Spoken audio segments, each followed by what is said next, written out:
bienvenue, c'est le Culture Mag, votre rendez-vous avec les arts et le lifestyle. Aujourd'hui, nous vous emmenons dans une galerie suivre l'un des plus grands noms de l'art contemporain, Adel Abdesemed. Il vient de faire une œuvre dédiée aux petits garçons du ghetto de Varsovie, une statue en ivoire révélée pour la première fois en Israël. Dans ce journal également, nous partirons à la découverte de la communauté des Black Hebrew. Ils sont afro-américains, descendants d'Abraham, des juifs fidèles et surtout musiciens. Voilà pour le sommaire aujourd'hui. Merci de suivre nos programmes sur i24 News. Nous partons tout de suite dans le sud d'Israël, découvrir, grâce à vous, Fleur Citruc, des musiciens pas tout à fait comme les autres, les Soul Messengers. Ils appartiennent aux Black Hebrew, les Hébreux noirs que vous avez donc suivis pour le Culture Mag. On regarde ça tout de suite.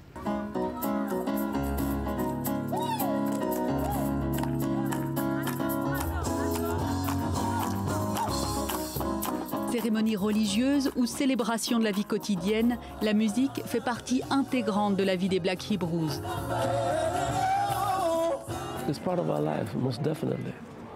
C'est la chose la plus importante de notre vie, car c'est ce qui a permis à notre peuple de conserver son identité à travers l'histoire. Quand nous avons été emmenés comme esclaves, il nous était interdit de parler notre langue, ni de faire quoi que ce soit en rapport avec notre culture. Les chants, ça nous a permis de garder le lien. Nous chantions par exemple des louanges à la rivière Jourdain, car c'est de là d'où nous venons. Les Black Hebrews sont des Afro-Américains qui affirment descendre en ligne directe d'Abraham. Dans les années 60, Ben Carter, un ouvrier de Chicago, va prôner le retour en Terre Sainte pour sa communauté. Ils sont des centaines à le suivre au Liberia, puis en Israël. Parmi ces pionniers, le bassiste Charles Blackwell, alias Prince Ezekiahu. Il fonde rapidement les Soul Messengers afin de subvenir aux besoins de la communauté. Nous avons commencé à nous entraîner et à bien maîtriser toutes les chansons israéliennes. Notre première performance a été un énorme succès car le public israélien ne s'attendait pas à ce que tous ces visages noirs parlent hébreu. Ça a été un choc pour eux et nous sommes tout de suite devenus célèbres.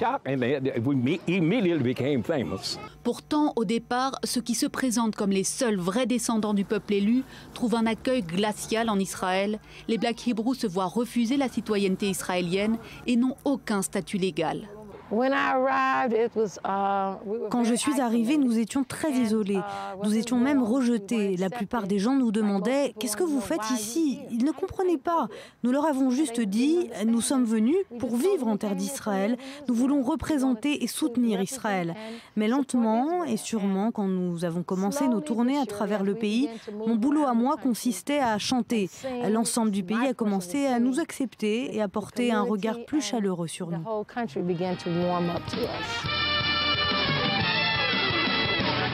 La chorale, dirigée par Elisheva, et le groupe des Soul Messengers rencontrent très vite un succès international.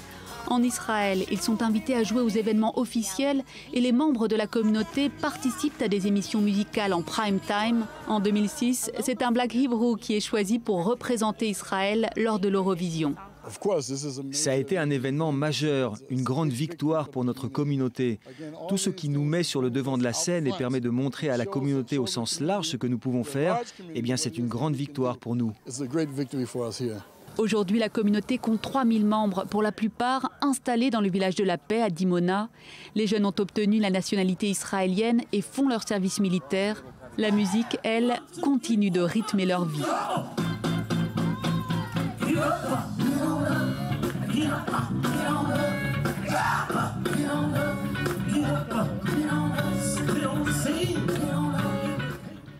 Fleur Citruc, c'est un merveilleux reportage. Ces Black Hebrew ne vivent que en Israël?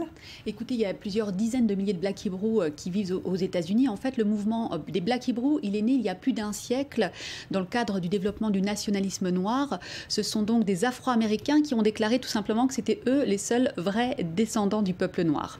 Alors, ils l'ont dit dans le reportage, lorsqu'ils sont arrivés dans la terre promise, dans leur terre promise, c'était pas du tout gagné pour eux.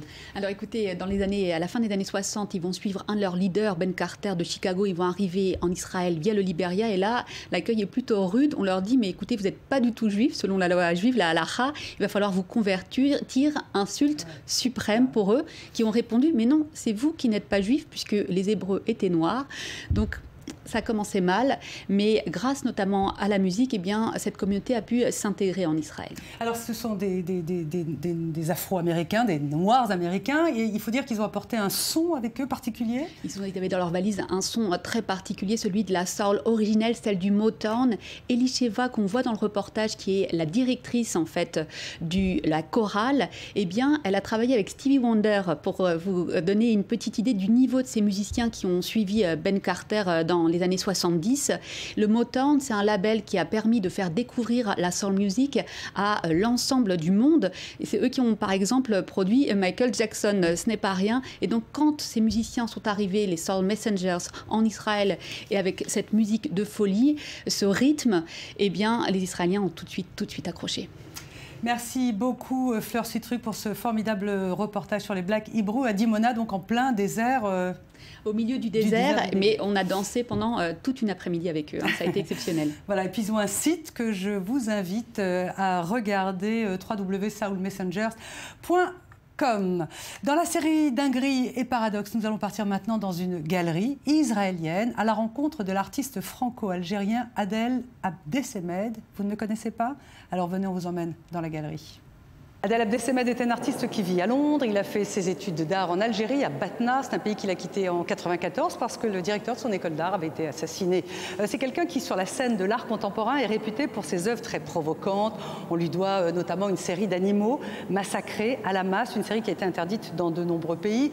On lui doit également une statue de 5 mètres de haut, une statue en bronze, la statue de Zidane qui donne un coup de boule à Materazzi. Et puis maintenant, il a une nouvelle exposition qu'il présente ici à Tel Aviv. C'est titré « Mon enfant » et nous sommes très heureux d'avoir Adel Abdessemed dans le Culture Mag.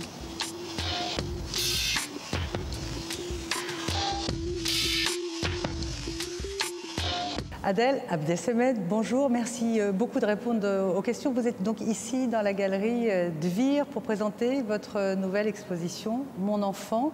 De quel enfant s'agit-il? Cette sculpture, c'est vraiment mon enfant.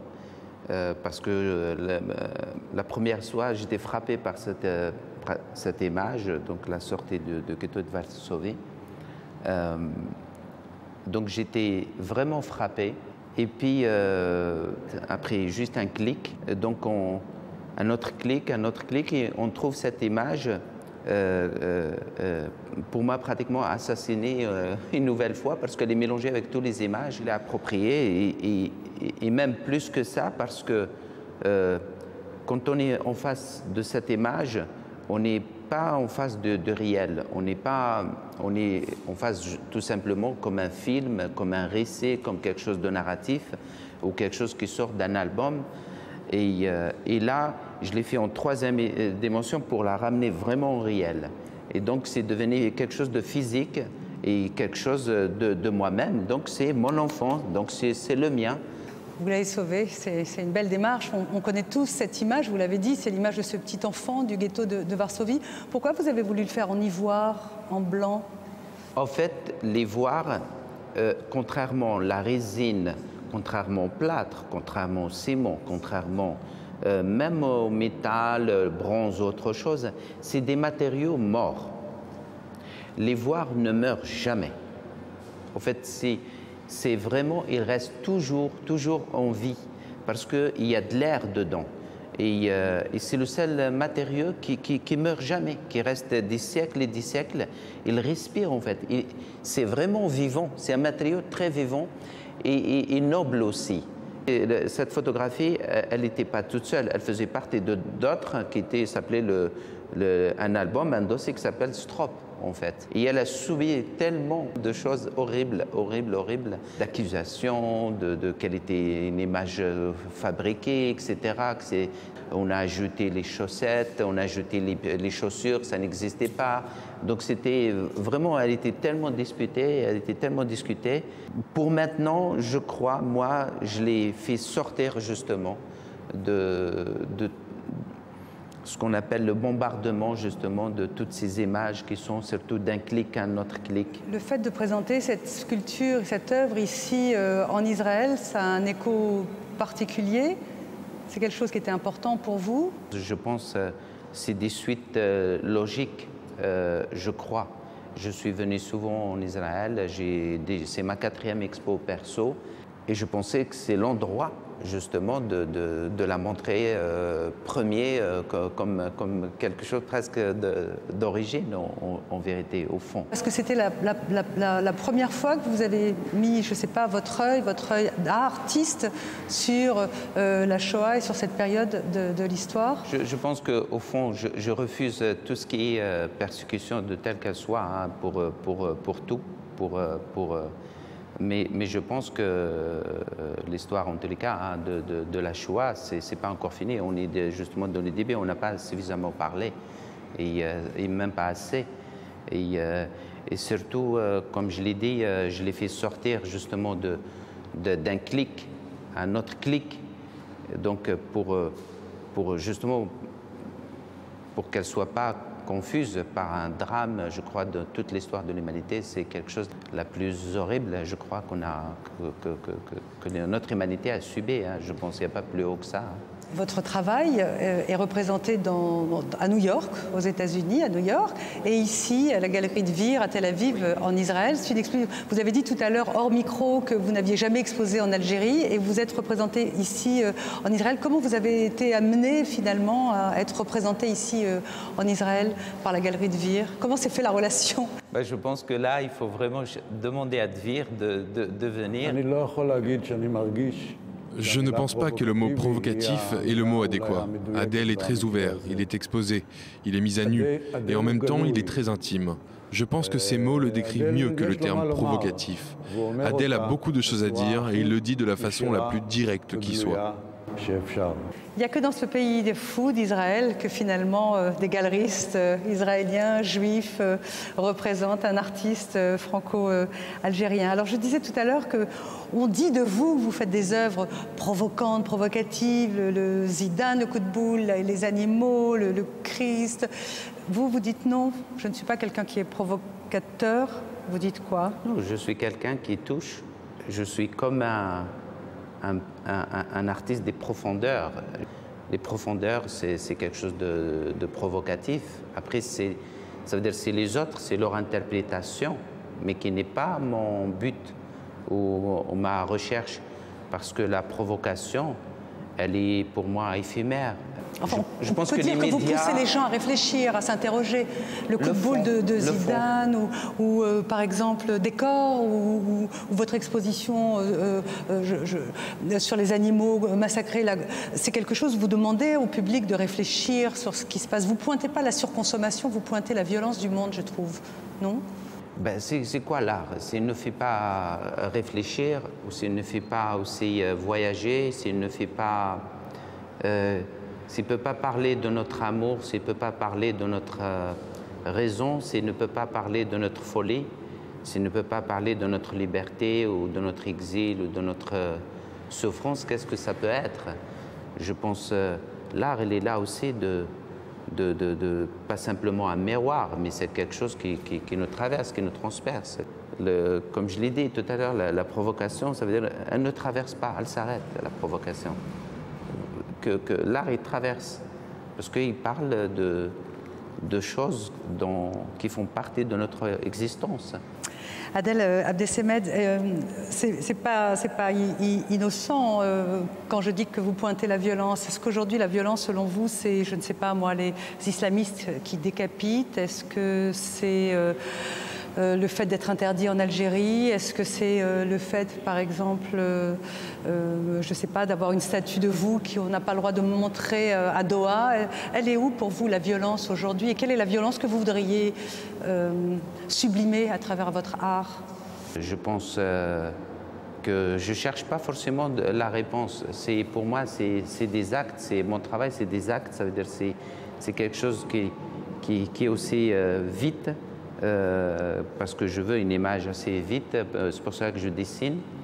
Et le dessin, pour moi, c'est des peintures, mais avec des moyens réduits. Et il n'y a que des actes pour moi. La réponse, je ne sais pas. J'ignore complètement la réponse. Je suis quelqu'un qui fait.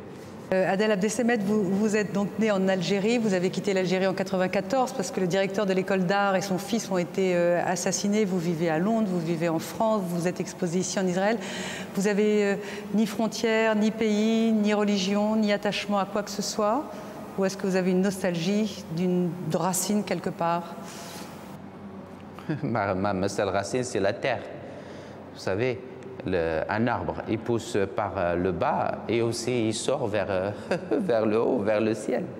Donc c'est ça ma vraie racine. Merci, merci beaucoup. Merci. Merci. Merci. Voilà, et l'œuvre de Adel Abdessemed est à voir en Israël, à Tel Aviv, à la galerie Dvir, c'est titré « Mon enfant ». C'est la fin du Culture Mag. On va se retrouver demain à la même heure. Vous pouvez retrouver nos programmes sur www.i24news.tv. Juste après, c'est l'info qui continue sur votre chaîne. Merci.